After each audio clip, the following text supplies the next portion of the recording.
Di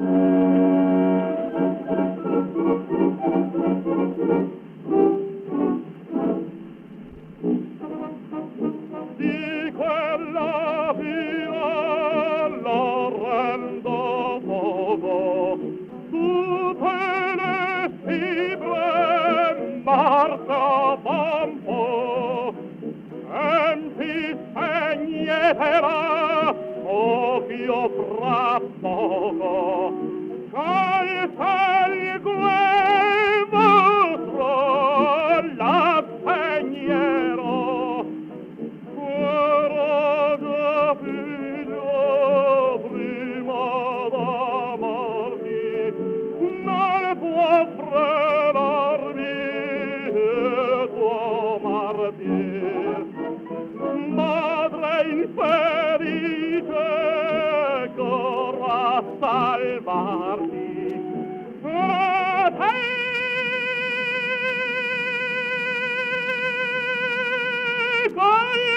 Calmeno, sarà mori, a te Calmen, sarà mori, a te Calmen. Arra, arra,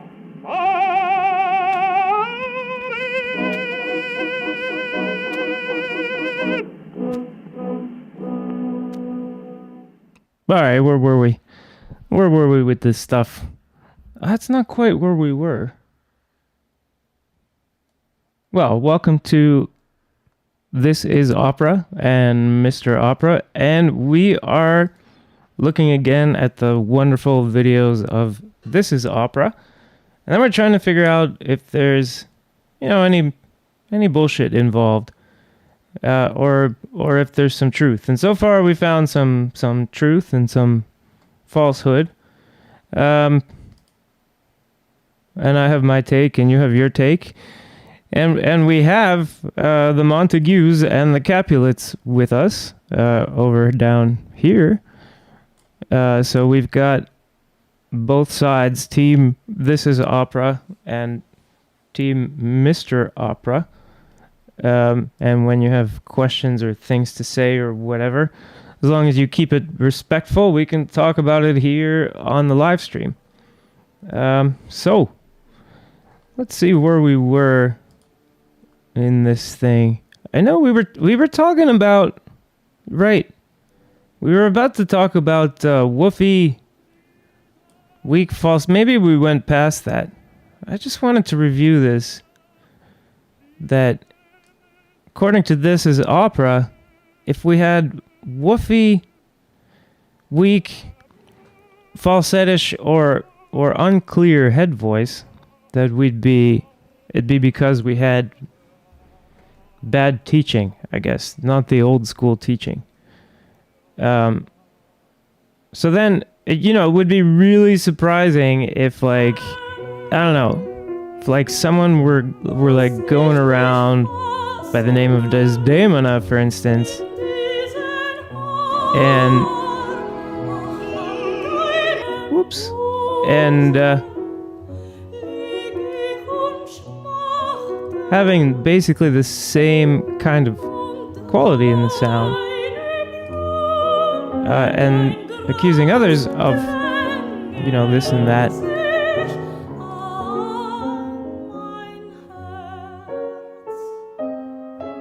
When the basic sound production is veiled, as Garcia would have called it. There's nothing wrong with that. Sounds lovely.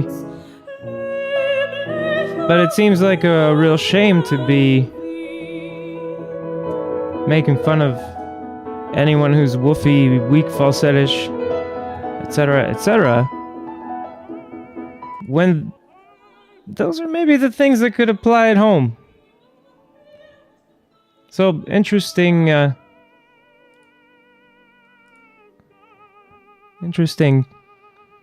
something from the This is Opera people. I don't know, it's that psychology. So, where were we? We'd listened to all this stuff. We got to this part. We hadn't heard this yet. So, here we go. We had Renata. And we did this comparison with the two sopranos. And it's worth mentioning, whoops. I think, although you can't have a metallic sound in the voice of a soprano in that range, there is like something similar, and it kind of justifies the whole maybe chest participation thing. So maybe that wasn't crazy. It is true, I think, that it can't be metallic, but maybe there is something similar about it. Unfortunately, it might be that twang thing, and they were not a big fan of the whole twang thing. So, but I do wonder if having this same kind of constriction that a tenor would use to get a metallic sound, even though you're in the soprano range, I wonder if that might be responsible for this Tebaldi sound in a way. I'm not sure. I don't know exactly how it's produced. I do know that sopranos talk about open throat and stuff, but so do a lot of tenors. And then if you went and you actually checked what they're actually doing, it's epilaryngeal narrowing. So that's less than helpful, I guess. I think we still had the same count, but I wasn't super keeping track because I've got 2 trues, 2 bullshits, and 2 falses so far for our This Is Opera video that we didn't finish. And I mean, I could watch another video if someone has some special requests. Somehow I have the whole channel, all of their videos. Somehow I got that maybe shared with the This Is Opera archive. We're incredibly close, so yeah. But so if you got some requests about what we're gonna do next, that would be really appreciated. And I forgot to mention, you can support me at coffee.com Mr. Opera, and you can also, if you want to have some kind of consultation on your own thing, you can get in touch with me at therealmropera@gmail.com. That's really that's the username. I shit you not. Okay, if you might as well take this kind of thing really far if you're going to be stuck with it. So let's get back to this.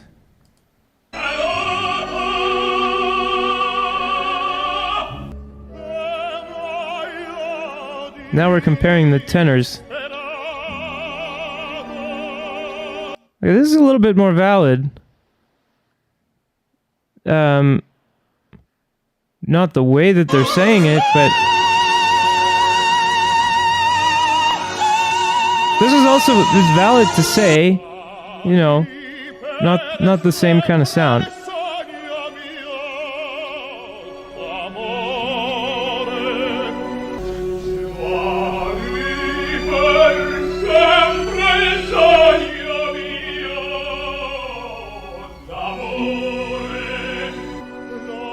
Biggest difference in the actual modes there was how Corelli finished metallic, but he was pulling it back quite a bit, reducing the metal. But this other fellow is not getting much metal into the sound. So.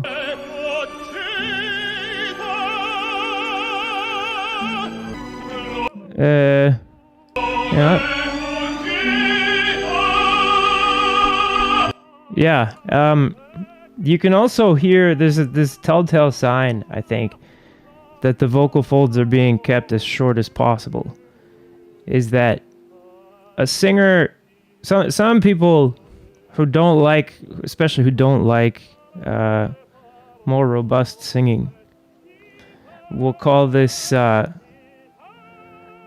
scooping, and sometimes it is just scooping. Like sometimes it's lazy, but because pressure is being used so much more to get the actual pitch, often the singer's gonna approach the note slightly under the pitch. When you're using more stretch to get the pitch, it's actually 10 times easier to get the pitch right on. Because if you think about the size of the body parts that you're going to be really depending on to get your pitch, they're these tiny little vocal folds, and they're really, really good at small adjustments and stuff. But if you're depending more on having precisely the right breath pressure, well, that's harder. And then one way to make it easier is, instead of having to be right on the pitch, you're going to start slightly under, and you're going to do a quick slide up to actually hit the pitch.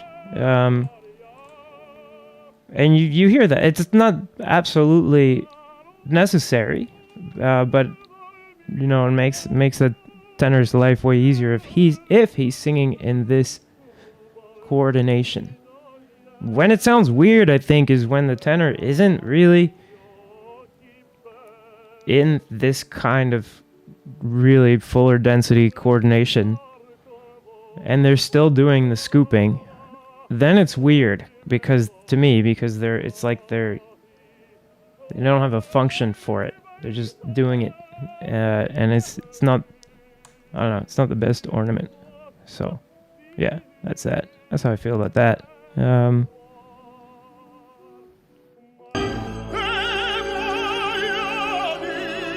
There's no. I don't think there's any metal in that sound, if any. I get the headphones on here. Yes. But if you're paying attention to the Garcia that we're reading, maybe you'd be surprised about which of these is more the Garcia. Which of these is more old school, actually? I think this modern example might be more old school than what Corelli's doing, because Corelli's not, quote unquote, covering this. He's not like turning it to but this other guy is relying on that kind of thing.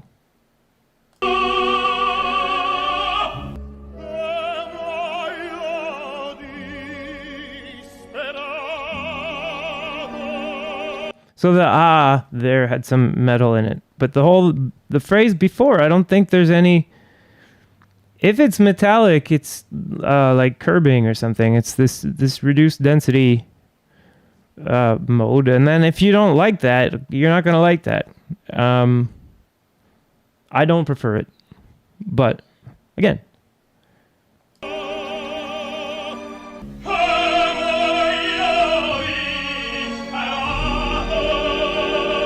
You notice I haven't done the theme song for Bullshit Inspector, because it's like you can't. It's Corelli.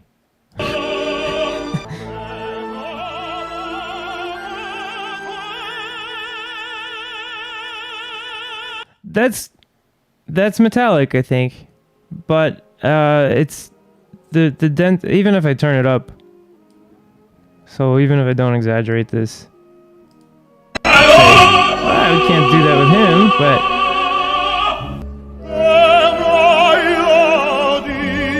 So even if I turn this up, a lot of it's just, it's just neutral, I think. So, or maybe a very, very slight amount of metal. So turning it up doesn't do that. If you added some distortion, you could maybe fake it a little bit. But if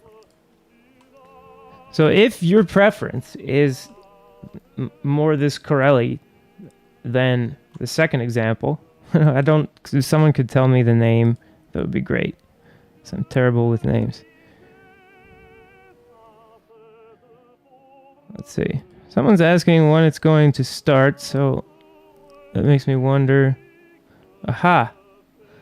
So I'm having Okay, guys, sorry. We started early on. If you're on Mr. Opera, I guess there was a glitch and it started on This is Opera. And so it's been going live on This is Opera for quite a while. Okay, so maybe I should start over. Maybe I won't start over. Because I did so recap for Team Mr. Opera. I'm just gonna turn on the chats here for 1 second. Sorry, I'm a little late getting in here this morning because I was preparing some stuff. This whole live streaming thing is a bit nuts. Let's stop this and let's see what the chat has to say. I think just telling me that I'm not live on my own channel. Yeah, sorry guys. Hey Joey Pie, thanks for coming. Hi to Bear, thanks for coming. And Olivier Trummenschlager. Let me see. I've got some double windows and stuff here. I'll be back in a second. See, I was working on something. I'll show you. And that's why I wasn't. That's why it took me. Okay, hang on a second.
Okay, so this was the reason. So that was the reason, guys. It's cats. Wait. Yeah. So the reason I was late today was cat stuff. I made a commercial involving a cat, and now.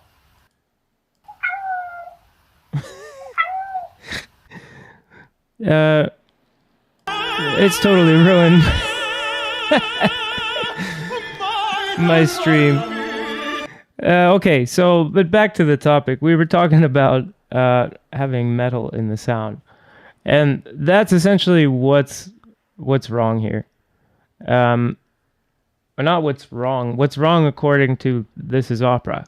Except they give it all kinds of weird names, and then because we don't have a real name for it that actually works, you know, we have people say chest release, I think, and like, yeah, some people in the chest register, I guess, if you want to say that. Some people in that register use metal, but then other people don't. You know, they might talk like this, or they might talk like this, or something like that. And it's really, I feel it in my chest, but there's no metallic anything. And that's That's very different from that, and that's metallic. Now, if I'm taking this really high, that's probably overloading things. Sorry. So if I'm taking that kind of sound higher and higher and higher, it doesn't matter. It's not about how loud it is. It's gonna feel different. I mean, it's metallic, right? So in this case, I mean, I don't know. They give true. I mean, they're bullshit basically. But this is a real thing. So if this is something that you want, you know, if you don't prefer the second example and you prefer the Corelli example, and for instance, you went to school and you wanted to learn how to sing, and this is what you wanted to learn how to do, and you didn't learn how to do that. That's like if you went to art school to learn how to paint, you know, especially you want to learn to paint a particular style or something, and they tell you, no, you can't paint that style. You have to paint this other style, and it's like it's something you don't like, and they force you to do it. And then when you say, well, I don't want to do that, I don't like it, they're like, well, what's wrong with you? You're not educated or whatever. Or let's say they tell you, well, give it a shot, and you try to do it, and you don't know how to do that kind of art, so of course you don't make that kind of painting, you make something else. And then so they say, well, I guess it's just not your painting type. It's not your finger type to do this. So you're gonna be a leader painter, something like that. You know, you're gonna be doing like Desdemona's repertoire.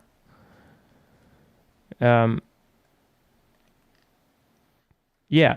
So I mean, they got a point with that. And I think it's a real shame that in the whole Mr. Opera versus This Is Opera thing, that totally got lost. You know, because it was just about this guy and that guy, well, that group, well, this guy and then this whatever. And that didn't make any sense, but that's the way it was. And I don't think anybody really benefited from that. But we can benefit from it now because the videos are still here.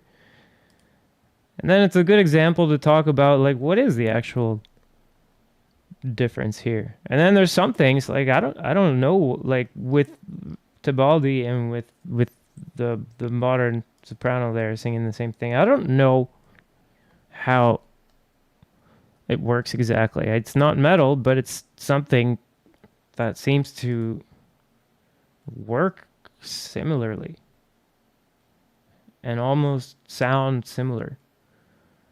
And some of you don't like the word twang, but as far as the function of it, I think it's that. Let's see.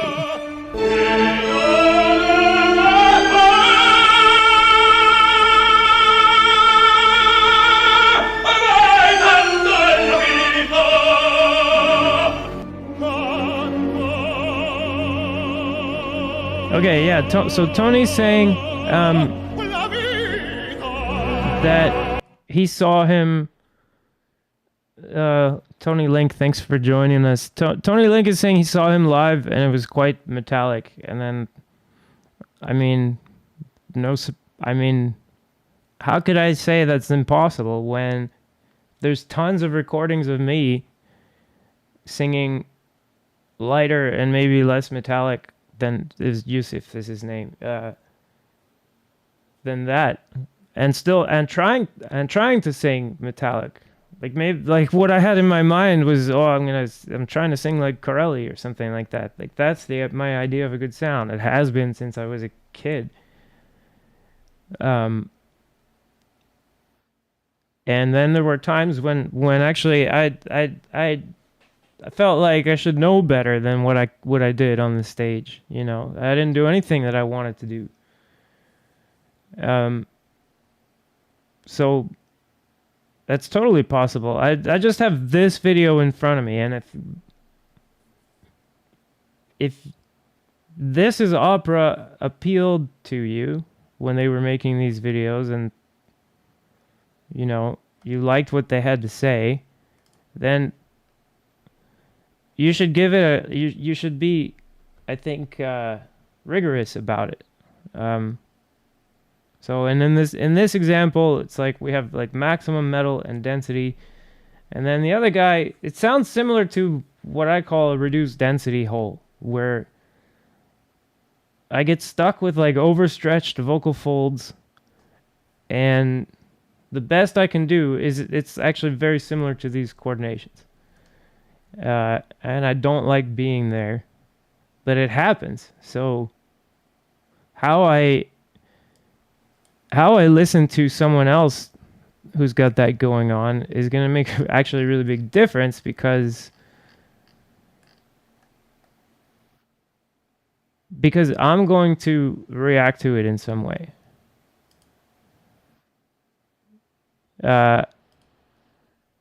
You know, like,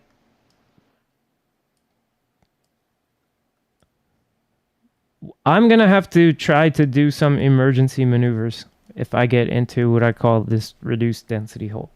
I might not even get out of it until maybe if I can't take a break, if there's no intermission or some time between scenes, like, I'm screwed. There's no way I'm going to be able to get out. And then you just do the best you can. And I don't know, if you're listening to someone do the best they can, that's, you know, and saying that he failed, but he's doing the best that he can, and how would I try to get out of that situation? That's one thing. If you're thinking like, I could never get into that situation because when I'm in a practice room, I don't get into that situation. That's where the problem is, because it might not be in a practice room that you get into the situation. It might be another situation. It could be you're psycho or something, and you never have like an emotional thing that will put you into a reduced density hole, but it could be you're not. So yeah, that's Tony Link made a observation that he saw the same tenor live and he was quite metallic. And then Tiber Bergman, another viewer, he's saying that he saw him live as well, and he can confirm. So, and I mean, that's all. I think that's all really consistent. So let's see.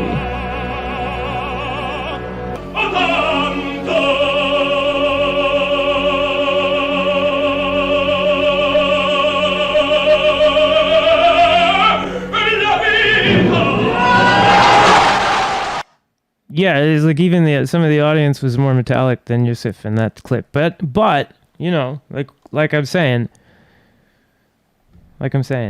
Okay, but there is more to it. So maybe they're saying singing is not the only aspect of opera that has been completely ruined. Acting has also been, let's say, greatly affected by this decline, and as a result, opera became unbearable to listen, whatever, and to listen to, and boring to watch.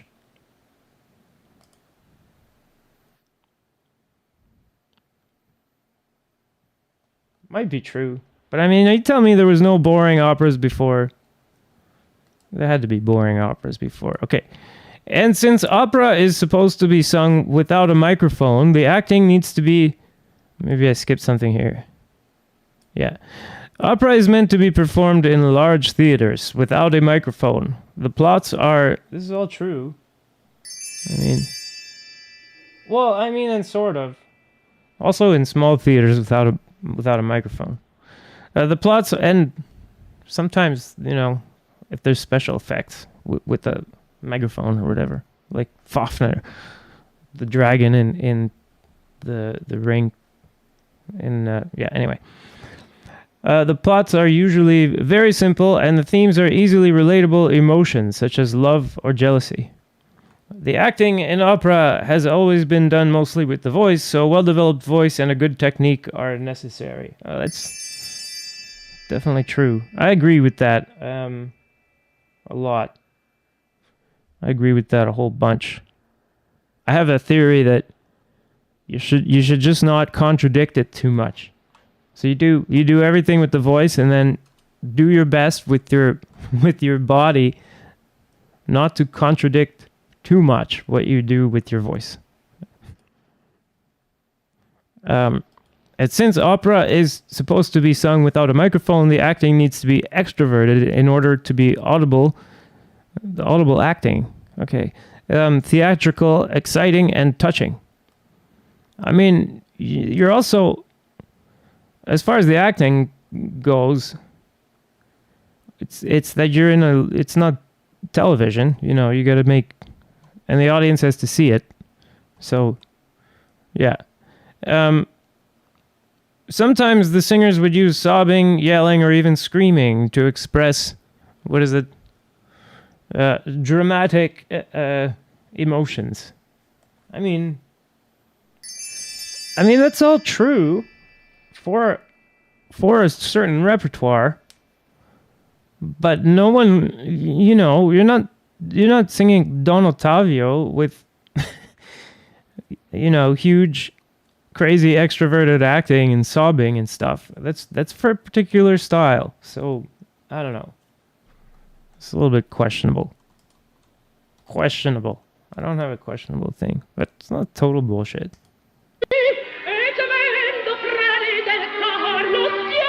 That's so twangy. Just really twangy. That's sounds like epilaryngeal and pharyngeal narrowing to get that sound. And then less.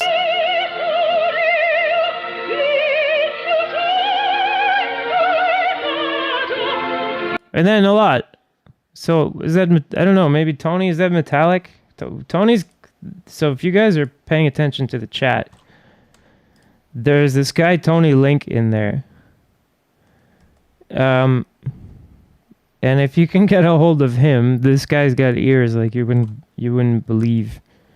He can tell you, like, if you have a vocal fry, he can tell you what kind of vocal fry you had. Like whether it was more chaotic or more organized, and etc. etc. So check the chat here. Boxy is, I mean, I don't know what boxy means, but sure, if it sounds boxy to you, that's great subjective thing to and you know, but I don't know what boxy is.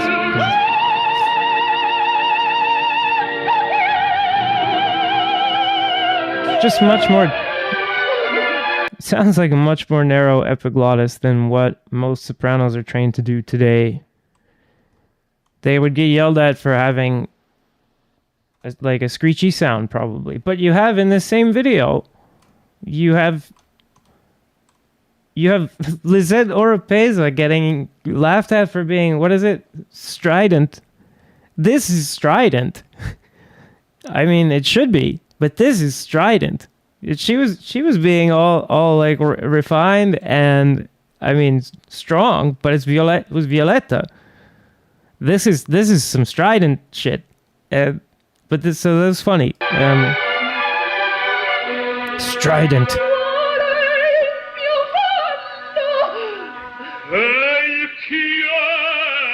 I'm glad they put the names because I would look so stupid trying to do you mean like the Olivia? I'm looking at the chat here. I'll bring this back up. So Olivia, do I have the same chat up twice? I do.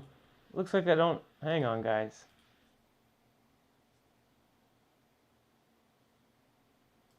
Let's see.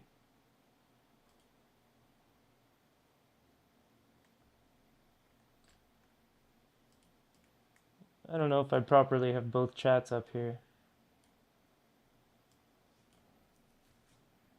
So I'm gonna have to. There's the second one. Do I have both chats? I don't see both chats here. So yeah, sorry if I think one of the groups is offline here. There's This Is Opera. So Olivia was saying, like it has a lid on it, and I still don't know what it means. Is it like a cover? Like the maybe so I can open and close it for you. So this is more open. Now I'm really, even though I'm kind of putting the same amount of pressure, or trying to make it as loud anyway. This is more open epiglottis, and then if I start to narrow it, now it has changed the sound. So now it's much more narrow. Now in both cases, I'm trying to keep the nose shut. So, well, now I can't open it at all, so I can't make a sound. But this is a much more open epiglottis, and then this is much more narrow. Yeah. So I hope you can hear that quality in the voice, but because of the range I'm in, that's turning metallic. But I don't think the sopranos turn metallic. As far as I know, it's not possible. So they're doing something else. And yeah, essentially that's that. And I feel so bad for the... Okay. So I guess This Is Opera crew is... I don't know if they're here or not. I just got the chat twice from one of the sides on the screen. So sorry about that, guys.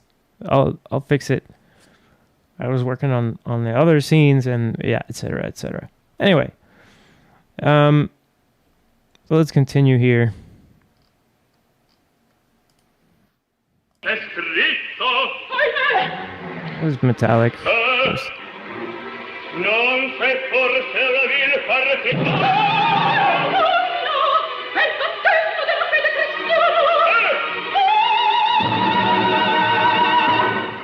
Yeah, I mean...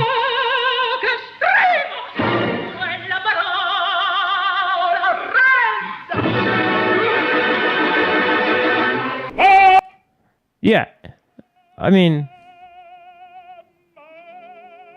It's much more dramatic than, shall we say, what they're teaching in schools.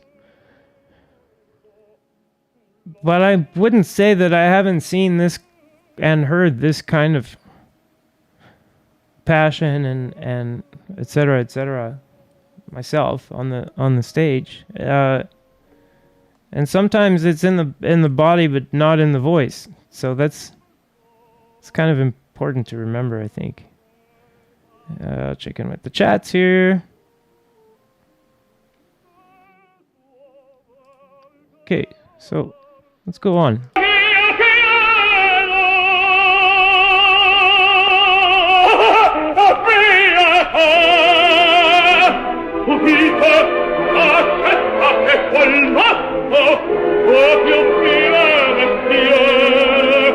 It's very declamatory. I love it.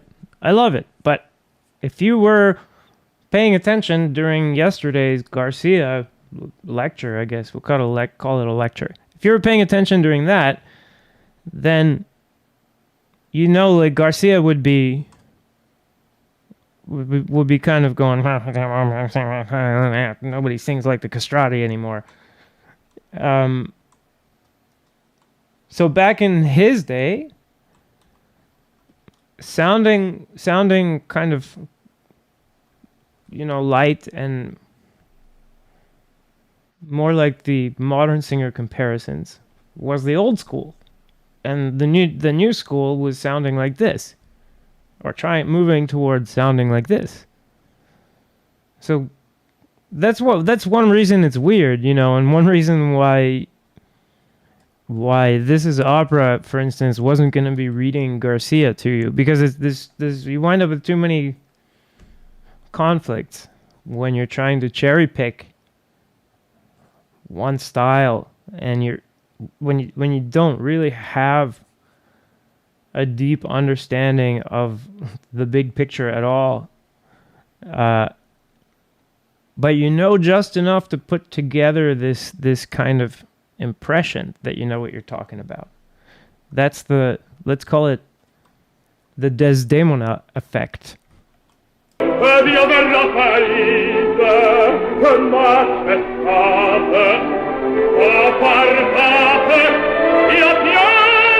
Yeah, I mean, so now we have this. It's metallic, but as far as I know, this is still gonna have this F2 H3 coupling thing because of the pitch range.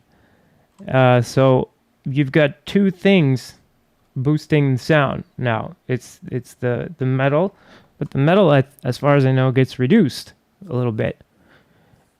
And then instead of having such both are nonlinear interactions. So between the sound that's reflected in the vocal tract and the vocal folds. And that's being reflected back and with a certain timing. And when the timing helps, you get this metallic thing. And that's coming from the beginning of the vocal tract especially. And if you open your mouth more, you can hear it better, but you won't be adding any. And if you close your mouth more, it's not that you'll be taking it away necessarily, but you'll make it harder for the audience to hear metal in the voice. And I think what a tenor like Mario Delmonico does is he reduces the metal a little bit, keeps the vocal folds as short as he can. So, and that's basically thyroarytenoid muscle, I think. Muscle and ligament. And just hold the line. And then he adjusts the breath to get the pitch. And he gets this harmonic coupling between the third resonance and the second resonance and the third harmonic. And he had no idea what that was, and you don't need to know what that is. But I think This Is Opera called it turning over the voice. Girare, I think they called it. Yeah. So that's girare, I think.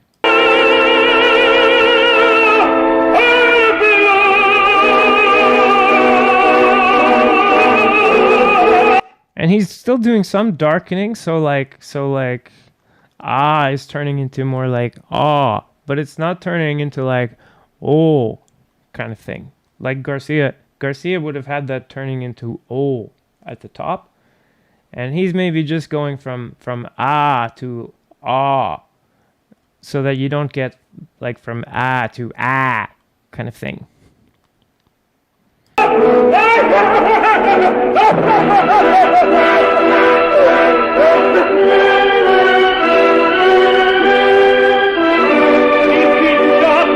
And I mean, okay. Oh. Wow. I mean, he's awesome. Okay, everybody knows Mario Delmonico is awesome. But some of that may have been slightly histrionic. I'm just going to put that out there. That maybe he could be a bit histrionic.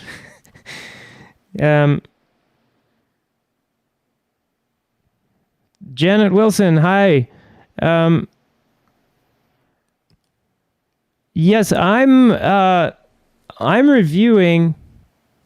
It depends if you're here from the Mr. Opera channel or the This Is Opera channel. The YouTube live chat things are a little buggy today, and I'm live streaming to two channels who kind of hate each other. The Montagues and the Capulets, if you will. And they don't agree with each other, or think they don't agree with each other on a bunch of opera stuff. And these videos that I'm reviewing were these videos that got passed around by this group called This Is Opera. And now this is a co-production with a group that kind of just grabbed all of their stuff because nobody wants to be associated with it, so nobody will claim it. So now it's just public domain, basically. But Lisette was on this. She's earlier on this. And then we looked at that part 2 days ago in the first part of this. But as far as I know, this group really hated Lisette for some reason. I don't know what Lisette ever did to them. I don't know. She's maybe was just really successful or something.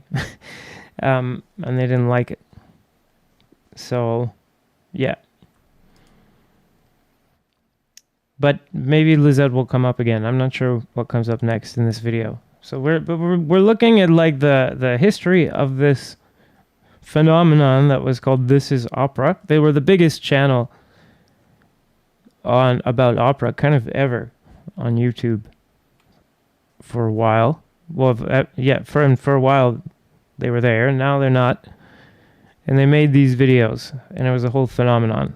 And they had some good things to say, but then they were quite abusive and had some also big problems with what they were saying.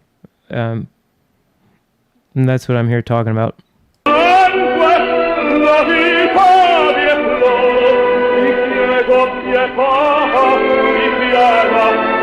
this is great. I'm going to go forward a bit because this is just Mario Delmonico being really dramatic. And we get the idea, I think.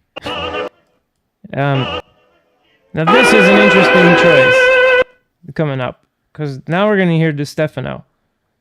And I'm interested to see how they square really being Mario Delmonico fans and laughing at anyone who's doing something different, I guess.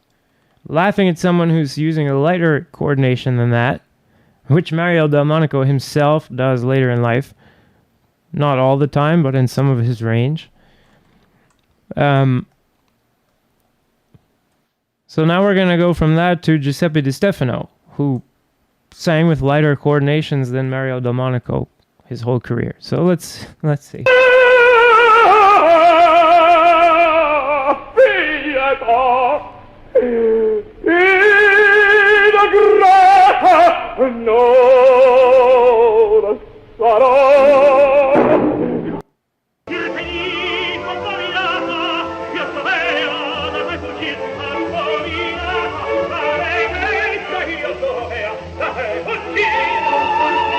So he's got some things are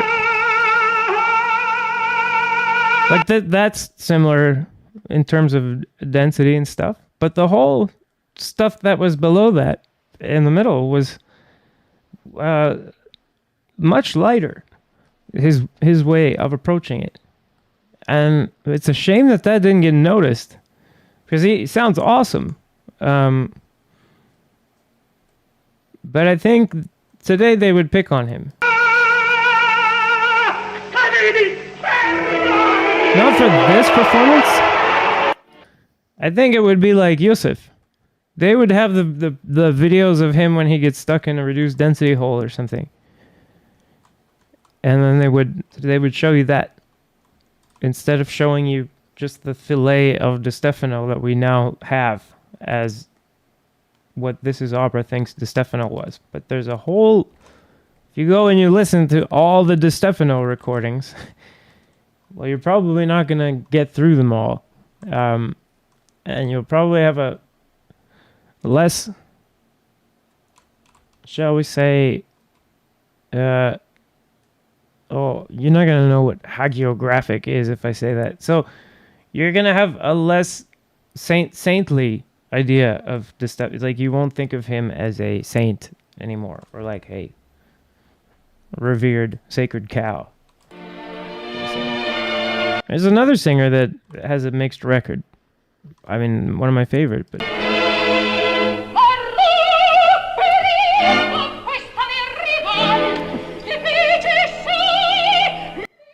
so that's all. Okay, we get the idea. You know.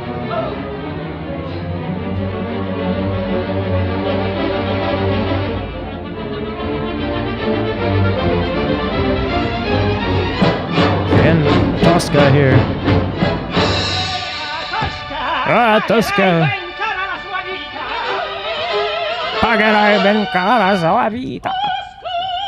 That's so okay. We're supposed to be listening to Renata Tebaldi, right?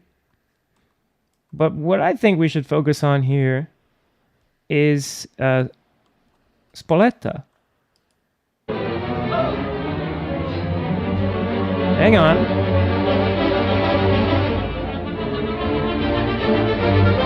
Not yet. Okay. Okay, so there's a guy who's about to sing before she sings. And he's been waiting a while to sing this line. And he doesn't get to go home until he sings this line. And he's a tenor. So he's going to be trying to sing this the best he can. And probably he's going to be trying to sing in the style of whoever was Delmonico or whoever was singing Cavaradossi. And all of his voice lessons and stuff, all of his teachers are the same. There's the same guys.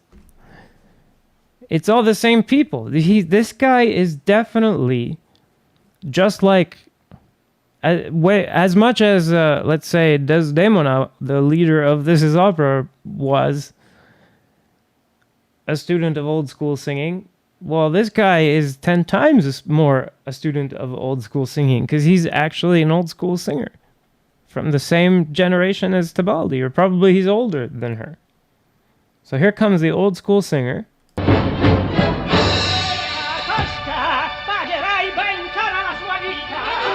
So we shouldn't forget that's a singer. That's an opera singer. He's a trained classical tenor. And he's not going up and trying to make a fool of himself when he sings auditions. He's singing lead tenor arias and stuff, let's say. Just like you. And all of his teachers are actual old school singing teachers. And he's coming up with with that sound. I'm not going to insult him, but it's not any of the ideals that we were just being shown. And it's kind of interesting that nobody ever stopped to think, like, hey, why do we remember Renata Tebaldi? Do we remember Renata Tebaldi because she was just like everyone around her? Or because she was different from everyone around her? And if she was different from everyone around her, does that mean maybe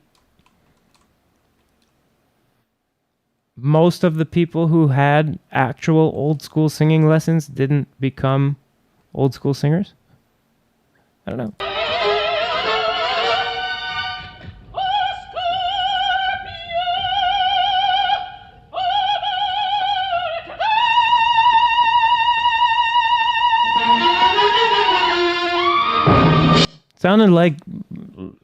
Sounded to me, and I don't know how this works, but just listening to it, it sounds like a soprano doing a lot of what tenors, spinto tenors do if they have to sing these different vowels in a high range.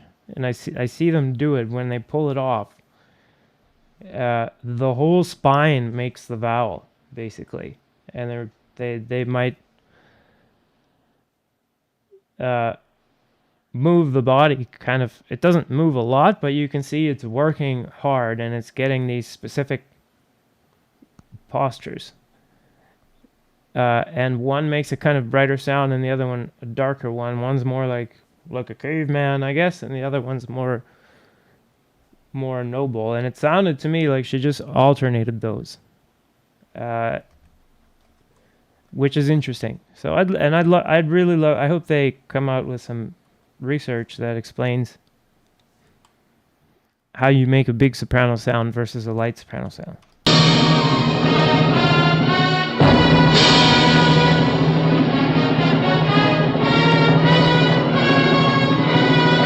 I should mention too, like when I say like a big soprano sound, it's not necessarily just loudness.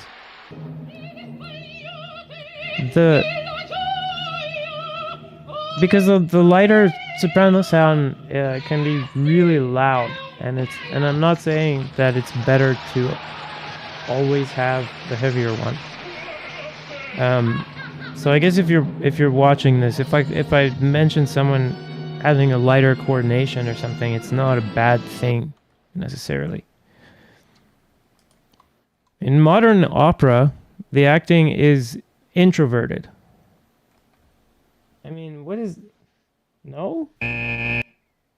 what's introverted acting?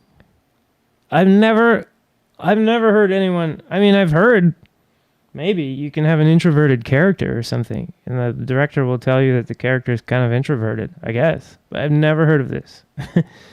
Introverted acting. It's kind of like an oxymoron. It's based mostly on singing softly and whispering. Now, I mean, okay, come on. That's bullshit. Okay, whatever. And untrue. Soft singing isn't used as an occasional effect as it should be. It's used excessively. I don't know. I don't know. The person who wrote this sings soft and breathy, like exclusively. I don't understand.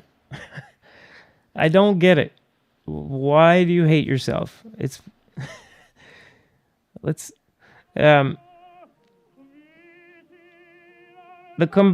combined with the bad singing makes everything extremely boring. As a result, opera lacks the spark, the drama, and the excitement that it should have. Hey. I mean,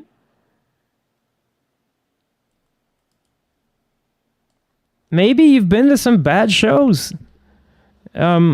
Maybe I don't know. Maybe the art's just dying.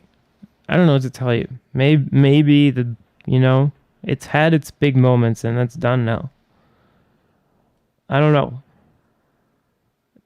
Or maybe things go in cycles, and it hasn't been the best time to be an opera singer. We're not very culturally relevant.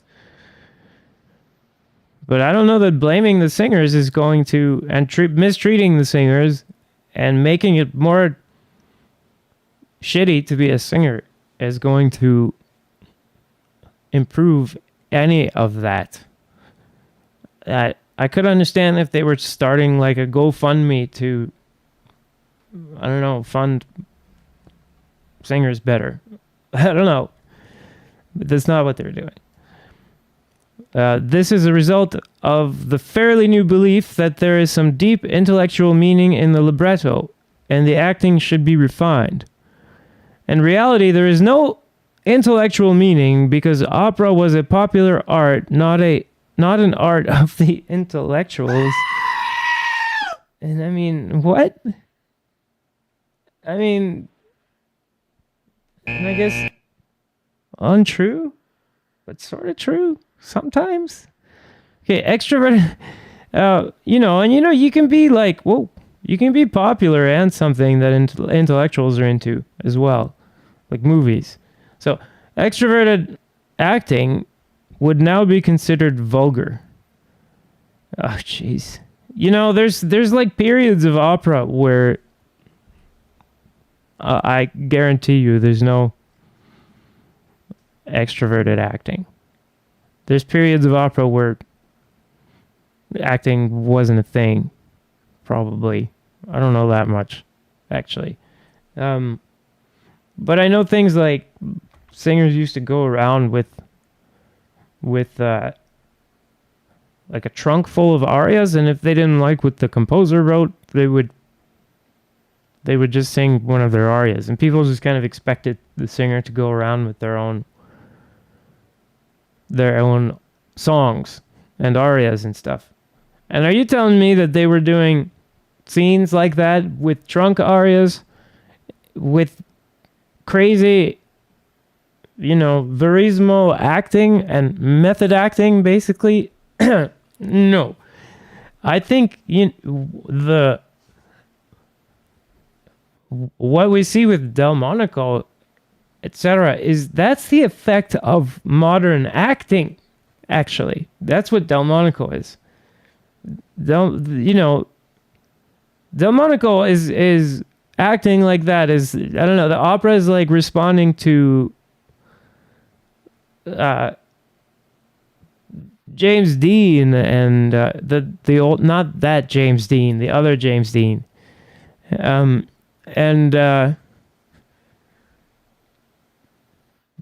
there's who's the guy? What's Stella? Who is that? Marlon Brando?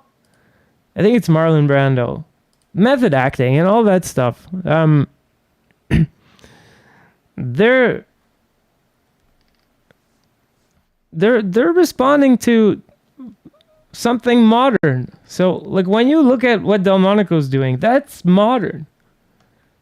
That's modern. And when you're talking about more mannered acting and more research and stuff, we tend to be talking about trying to have a historical performance then. So I don't know. If you're into this big acting, to me that comes from from the method, from Stanislavski and stuff. Okay, so let's see. I'm gonna check out some of the chat questions here. Let's get over here. So let's look at some chats. Well, first, let's get me a glass of water. I'll be right back on This Is Opera and Mr. Opera.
Je ne sentais en moi-même qu'un seul désir, un seul espoir, te revoir, oh Carmen, oui, te revoir,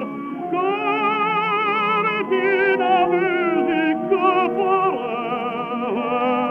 que je t'aime.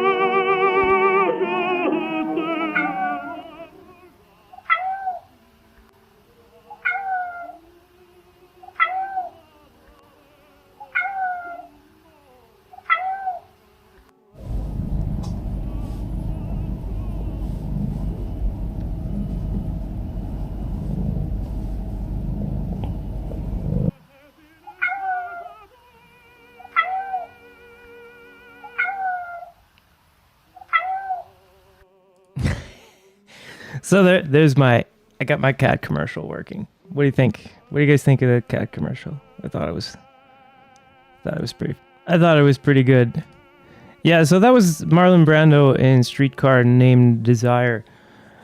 And if you're talking about Delmonico's acting, that's your reference point, not Manuel Garcia. Look at what we're reading about when we read the actual old school books. He's telling you that your face should always look calm and you should never knit your brows. And Garcia is saying you should never show your teeth or push your lips out as if it's a funnel or a trumpet. He's also telling you that it shouldn't be open more than like a pencil or whatever, a couple of fingers or something like that. So Manuel Garcia, real old school guy, writing his book, is basically forbidding everything that Delmonico does.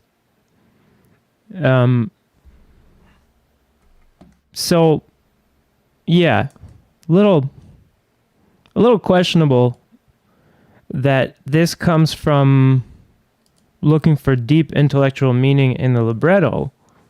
I think it comes from trying to be too old school. It comes from, I think, universities and stuff, they're looking at historical treatises and then trying to apply it, and they tend to do it as if it was a modern instruction manual that's written in a modern context, instead of trying to use that as a way to get clues about what to do. So a lot of what's taught that is offensive to This Is Opera, for instance, is literally in that book that we're studying. Some of it's not, but some of it is. And this extroverted acting, I would say, is a new phenomenon. When we have the Verismo period, so like late 19th century, not before that, do we have this. When Carmen first came out, it was completely scandalous. Just that there was this murder in the first, that was a lot. Usually you take care of murders and stuff off stage, So that's, I probably already scored them on that, but still, they deserve it for that. And now, what about intellectual meaning in the libretto? Well, sorry, but if you want to have this kind of acting like Marlon Brando, you actually have to go and work like a miner. Chipping away at the rock, and you have to break down every single moment into its most into tiny little beats, and each beat is like the smallest unit of action or decision making or happening, if you will, that you could come up with. It's a dramatic beat. And in that moment, you're going to have this really extremely simple goal or objective, and you're going to fail or you're going to succeed kind of thing. And it's not, okay, I guess you don't build it on overall concepts. Like, you can't act the concept of somebody who's violent. You just have to actually, you take actions that the audience will then interpret as, this is a violent guy. And you can't act jealous. You do specific things, and then the audience interprets that as jealousy, right? But you have to use your brain to go and read the score and the text and figure out how you're going to do that. You can't just, it's not like peanut butter or something. Oh, let me put on some dramatic. Let me put on some extroversion. Or like, let me put on some wild. Like, that's not going to work. You're going to look stupid. And you're definitely not going to come across like you're powerful or something. You're going to look like an idiot who can't keep it together. You're going to be disorganized. Real method acting that can look completely wild is based on details. It comes from breaking everything down to the simplest little thing. That's why they call it method. They don't call it method because you just wing it. Anyway, and to me, you have to be really good at psychology if you want to do that. And I've never heard of anyone saying that it's vulgar. If it's okay, look, if you're doing like Henry Purcell's Dido and Aeneas, and you're coming in there and you're complaining because nobody likes your Delmonico style Aeneas.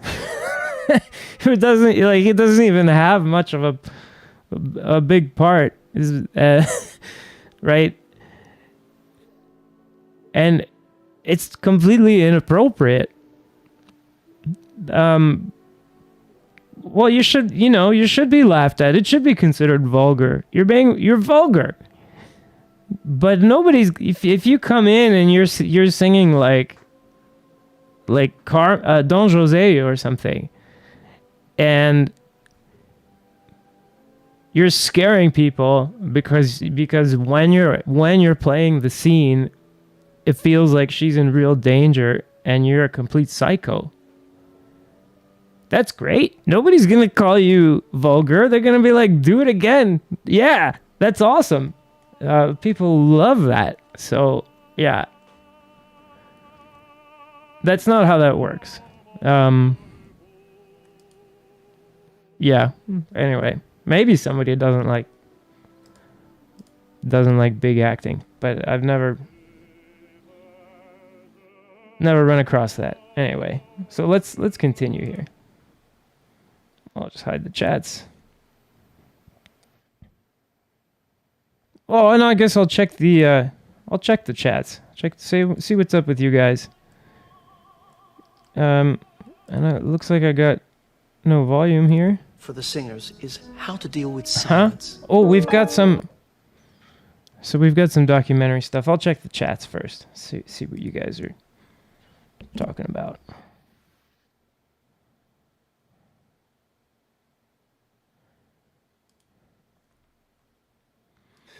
So we've got Christina Lambro. Hi. Nice. That's a cool emoji there. Or I don't know how you made that. I'd like to know how you made that. Act it out. Olivia says act it out. I've never heard of act it in. That's right, Olivia. And actually, when I was in school, the first thing I was told about acting especially about rehearsing, was it's always better to offer too much than too little. So they told us that every director would rather be telling you to do less than trying to get you to do more, because it's really hard to get people to do more. Whereas if they're doing too much, it's really easy to have them tone it down. And that's all I've ever seen out there. I'm not talking about like Robert Wilson or something. So if you're doing a Robert Wilson thing, it's going to be Robert Wilson's thing. And look, if you're into that, you're into that. And if you're not into that, you're not into that. Yeah. So Lee Kander says, I believe the person means more surface and depth. The introverted acting might be an attempt to be more nuanced and less melodramatic, which might make sense if it's being recorded but not live. Lee, I think whether it's recorded or live, I'm not sure that that's what it is for. I think it has a lot more to do with actually music historians, especially going really hard with this idea that we have to have historically accurate performance and that the composer's intentions are the most important thing, which sounds really, really like it couldn't cause any problems. That sounds really legit. But the problem is that we don't actually know the composer's intentions in the way that you could with the modern composer. So the composer's intentions that we come up with depends on whoever is deciding what the composer's intentions were. And that can be a problem, because if they have an agenda or a bias, which they're going to, or if they make a history mistake, then we have that mistake in the music. And then who established that it was the composer's intention for the music to be constantly revised by every successive generation giving their take on what the composer intended? So how do we know that they intended that? Like, what if a composer intended for people to just play the damn music however they feel like playing it? Or play the music in the way that keeps it popular? So let's say you're Franz Liszt and like somebody asks you, hey, would you rather we do everything that you wrote in the score, or would you rather that people keep listening? Like 10 times more people are going to be listening to your music. He's going to be like, change what you need to so that people listen to it. That's because that's what he would have done. So they have this, like, what did the composer do? Like, which of the composer's intentions could we find? And then it's like the music staff that are getting you to tone things down. They're doing that to try to keep it musically proper. I don't think it's the acting staff. It's not the production staff. It's not the director that's telling people to sing that way. And it doesn't have to do with the microphones, really. I think it has more to do with like the recordings are too academic and dry, if you ask me, and they're too much trying to be authentic. They don't use any plugins to like put the distortion on, for instance, from the early days of recording, which could be great, just a touch of it or something to give the recording some life. And I always get the feeling like these opera recordings are made for someone who doesn't exist, like for someone with extremely, extremely expensive equipment for listening to things. You know, who's gonna notice these little tiny differences or something, or can make their listening environment feel like a concert hall. But the rest of us are like cooking. and stuff, and trying to listen to this stuff, and it doesn't work. It's like there's a little bit of noise outside or something, and you can't pay attention to your recording because it's not. Yeah, it's too much trying to be in a concert hall, and at home you're just not in a concert hall. So that's what I wish they would do with recordings. Is yeah. Anyway, so Lee Kander. So also, if this is true, which I don't believe it is, just to say, would it not be more on the director? So no, I don't think it's more on the director. Maybe if it's like Robert Wilson level control of what the singer's doing. So I don't see how I could possibly do those movements that is famous for, and then also do the movements that I need to get my voice to do what it does. So, but maybe someone else is better than me and they can do it. I don't know. I haven't seen it. So let's see. So directors are like hairdressers, Olivia says. You can do more with too much hair. Yeah. Okay. Lee Kander. Okay, you guys talking amongst yourselves. That's fine.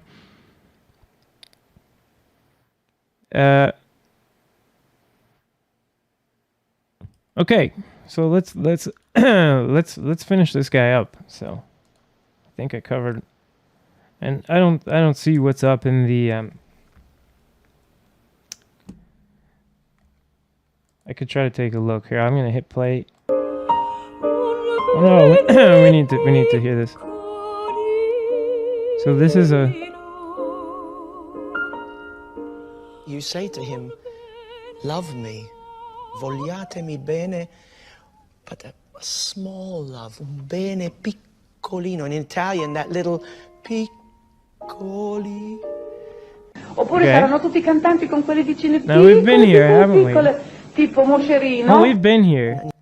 You know, because. Yeah, okay, but then, like. The person who made this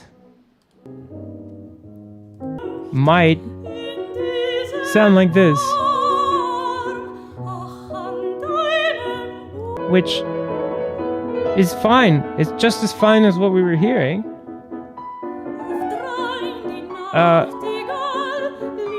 But it's in the same style, except not as clear. I would say, let's see. Let's compare the clarity here. You have the answer in the orchestra. So full of little effects of the night and night sounds and... Is she going to sing some more? Yeah, Japanese delicacy. So same thing, I feel. Okay, now let's hear it. You say to him... It sounds clearer.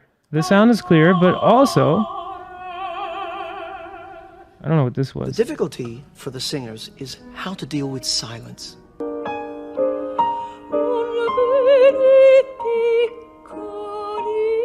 So it doesn't sound to me like she's going full out, like she's on stage. It sounds to me like they're just talking about some musical ideas, and it wouldn't be necessary to go full out. Right? But even so, even considering that, it's got a higher close quotient than this. You know? You say to him, let's see. Let's take a look again.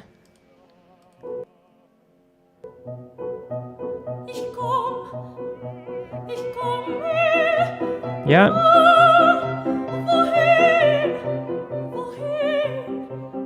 So, what's the issue? I mean, we got a similar style of production, right? But I think the one is just doing it to do this little practice session with this coach who's giving her some musical ideas. I think, you know, we could relax about that. In any case, Love it me. compares well with Vogliatemi bene, someone who's got but access to all of the teachings of This Is Opera. small love, un bene piccolino. In Italian, that little piccoli. So if you work Oppure really saranno hard tutti cantanti con quelle vicine. and you do the stuff that This Is Opera is telling you, you too can be almost as loud as a soprano who's just kind of practicing. Piccole, piccole, piccole, tipo Moscerino. And then you have the answer in the orchestra. So full of little effects of the night and night sounds and yeah, Japanese delicacy. So same thing. I feel that maybe That was kind of weird. Japanese delicacy. Verdi wants to tell us Just uni everywhere that she's Now a I'm grande hungry. dame, for Japanese delicacies. but she's at a moment in her life that it Cho-cho-san. starts to be more mature, but she's also unsure and scared. So you should be more scared and not scare us with your low C sharp. That's What's what the I problem so here? you can get I guess he's maybe. Let's review that and see if it was so bad.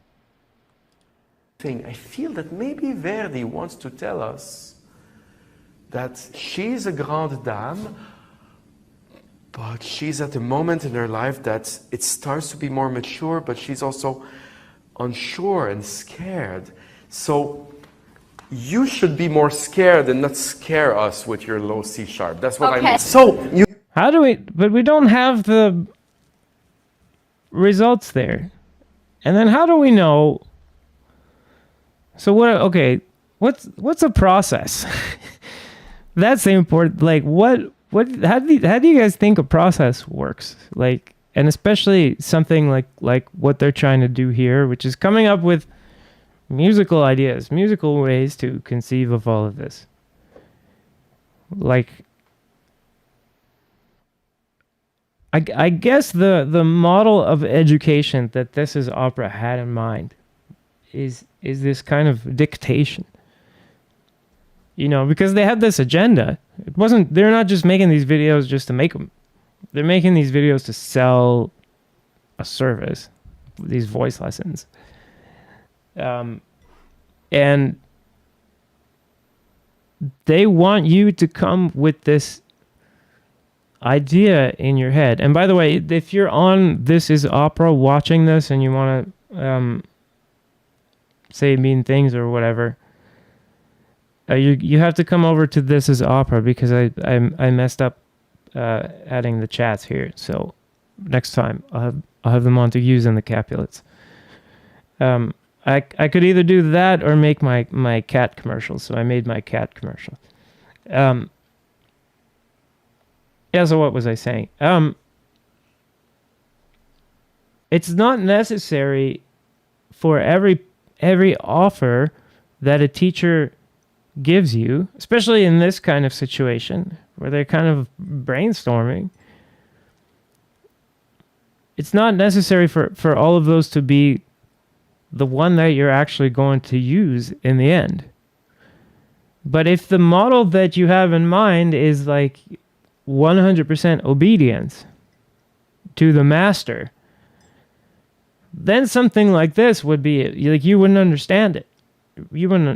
This would offend you because maybe you disagree with the advice. I can't even see what the context is.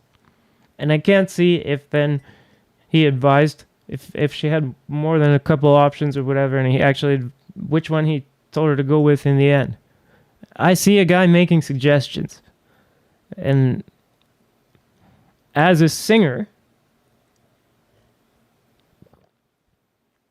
I would take those suggestions as suggestions, you know, and I wouldn't understand what a conductor has to say as like a technical suggestion. Even if they make a technical suggestion, I try to just translate that into what kind of sound are they actually looking for. What kind of impression are they trying to get me to make? And then it's for you to work out how to do it. So I don't see what's the problem here. What is the sin? You can give more in the words. Okay. Masse, pagasse, that goes with, I mean. By the way, his speaking voice is neutral. So maybe it's in the neutral mode mostly. So I wonder if that's what they didn't like. I sound bad, but I mean, you will sound. That's another this is opera thing that I noticed is it's a kind of a masculinity cult. And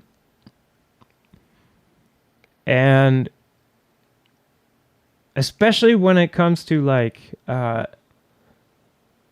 so if I'm stuck talking like this all the time and I want to change the way that I'm talking, but it's always like this, and I'm not learning about how to talk with metal, I may have this feeling, you know, that I'm not manly enough or something like that, and somebody might exploit that if I'm insecure about it.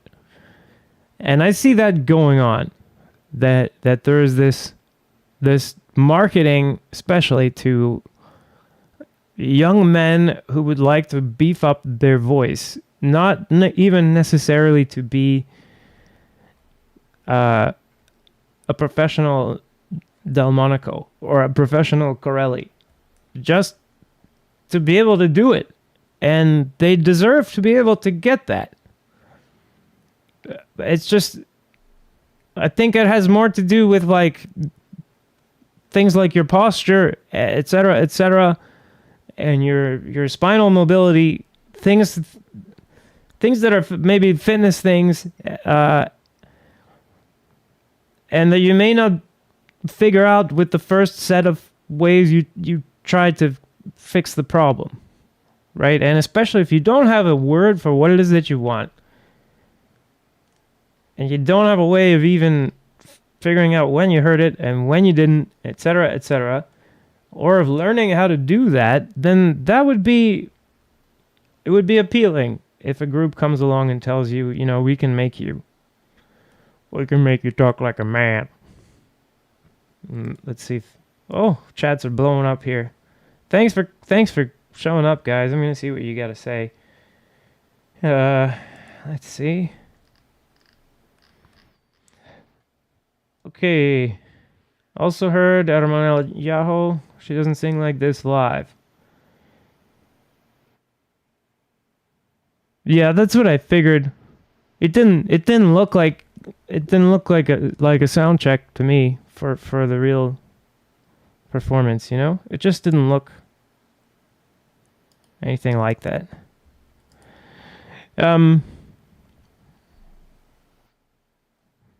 So this was bullshit. Kind of having a problem with this. I don't get it. Don't get it at all. Okay. Shall we continue? Let's continue. Great. But you know what I mean. More energy in the text, less sound. Okay. That's going to grab your audience and will also be more expressive. Okay. So good. So what's your mood there? But we don't hear what it is. Maybe it was bad advice, but maybe it was good. How can we even know? You're just cherry picking where a guy said less sound, right? But like, how can we make less sound? Well, like if we play this, you know, this is less sound, I think, and more focused on the text. What if they were doing this kind of music? Maybe it's fine. I don't know. Worried for a second. Yeah. Okay. And I can't know because they just cherry pick this stuff. Of sound. Maise pagasse. More breathy. Okay. More breathy, you say? Right?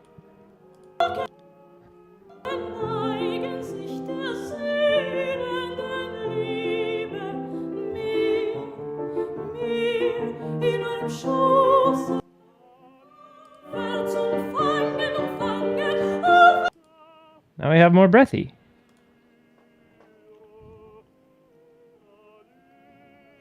This over-intellectualization of opera is why conductors and directors always encourage the singers to use less voice and make weaker sounds. They don't even take into consideration the fact that these sounds feel like absolutely nothing in the theater and they make everything boring.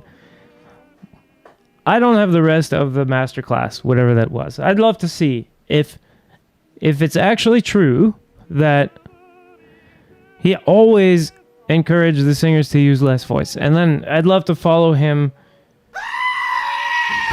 Not that I would change my bullshit score, because I would definitely see that he's not probably always telling singers to use less voice. He's probably, and was probably in that masterclass, trying to encourage them to have some kind of variety so that they're not just presenting this flat thing like they took the idea of being dramatic, for instance, and applied it like it's peanut butter all across the score and all across the performance. That would be boring. Probably he was trying to get them to make some kind of contrast between what they're doing in one moment and what they're doing in other moments. Let's see. But we don't know because they cherry-picked it, because it's bullshit.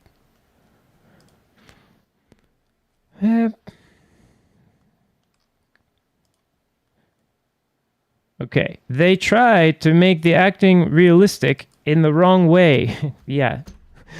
And just end up killing the drama. For example, if the character is weak and dying, they make the singing weak. If the character is sad, they make it whispery, etc. And everything ends up sounding like a lullaby. I haven't heard that. I'm not sure what they mean. You know, you might have that for like a moment, but I've never heard them doing a whole opera like this.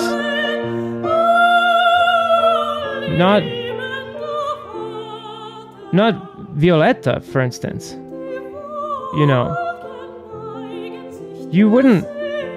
You just wouldn't, we can rewind. Let's see. Because somebody asked to hear it again, right? We would not have Lisette using that vocal coordination and trying to do this.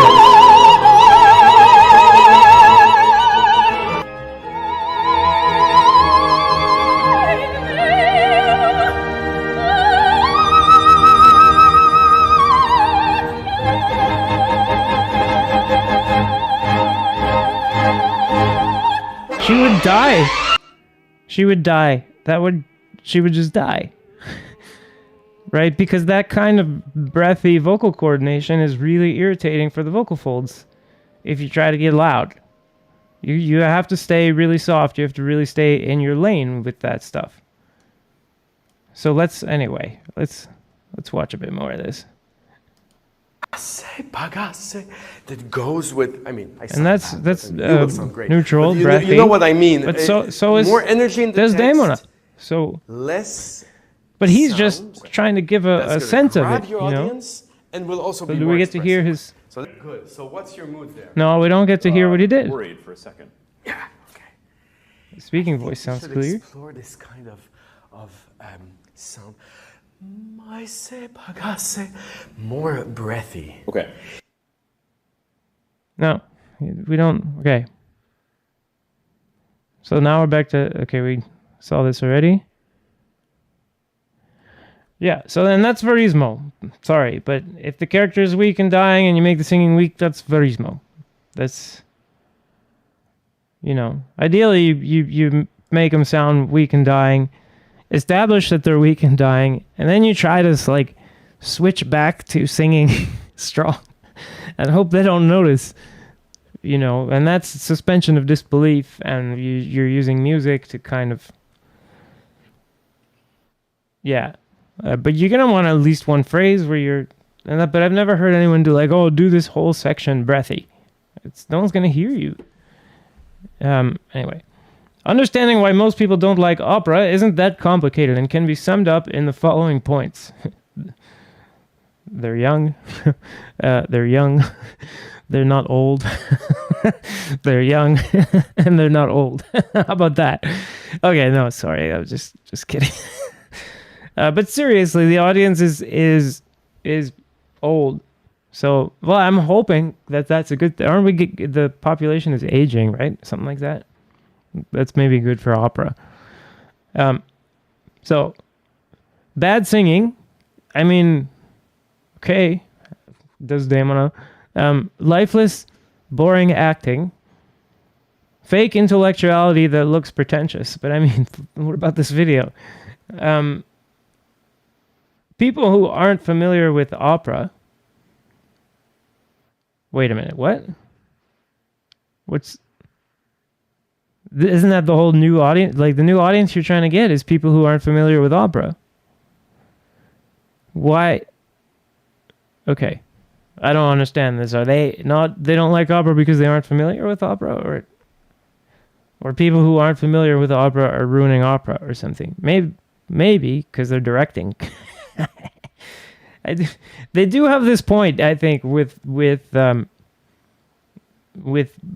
opera directing, or a production conceptualization, maybe, I don't know, and how that's approached.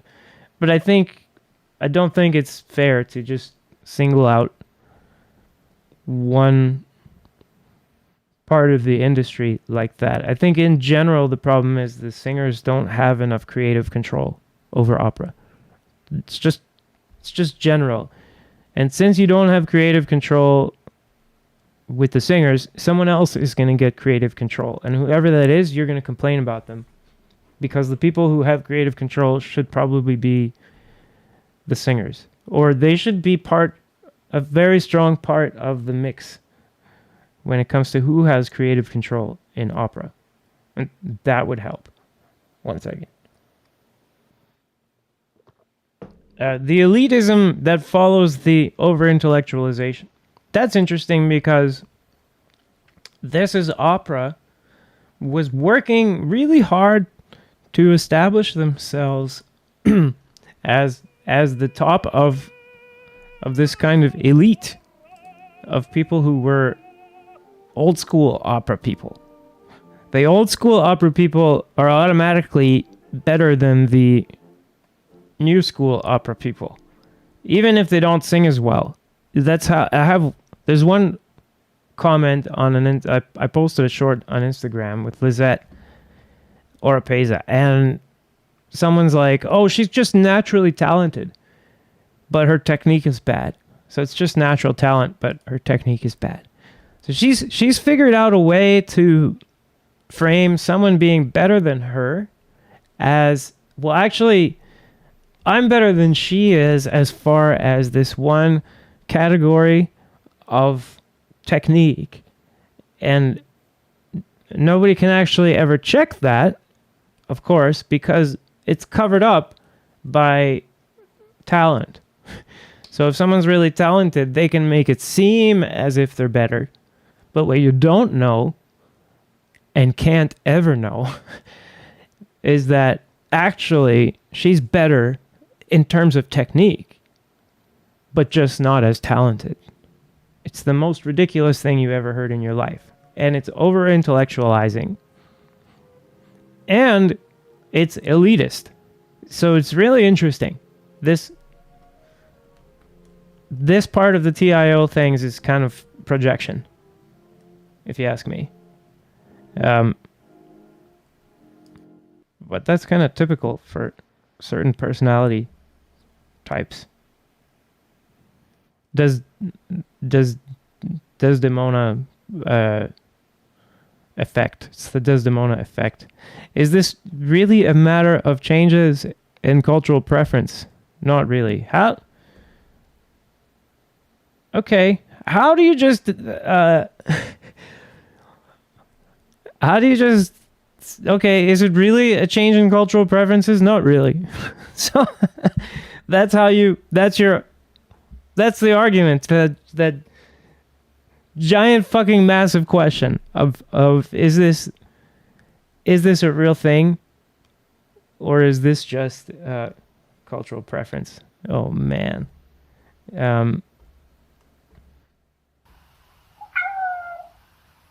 Oh, I had my cats up.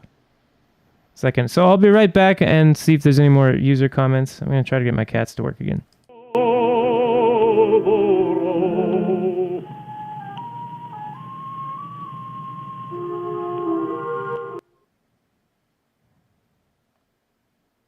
Oh, where's the cats? They just kind of. Oh, that's why. Okay, hang on, guys. Okay, here's my commercial again. No, it didn't work. Okay, I gotta move this down here. Okay, you guys ready? So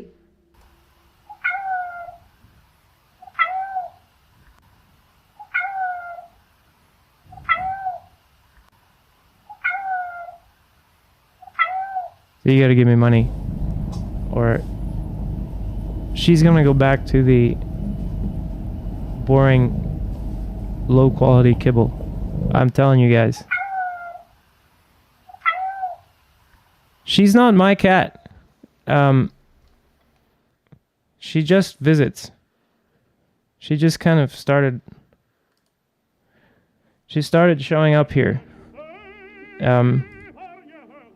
And now she takes food, but she can't be inside very long. She just panics if she's inside the house. So that's charity, guys. And it's not for me. It's for the cat. And if you want her to keep having the good food, you're gonna have to send me tips for this content, because yeah, instead of working to buy food for her, I'm talking to you guys. I'm just kidding. Anyway, okay, so I think that's all for today. We got everybody, all the questions answered. I will take a quick look.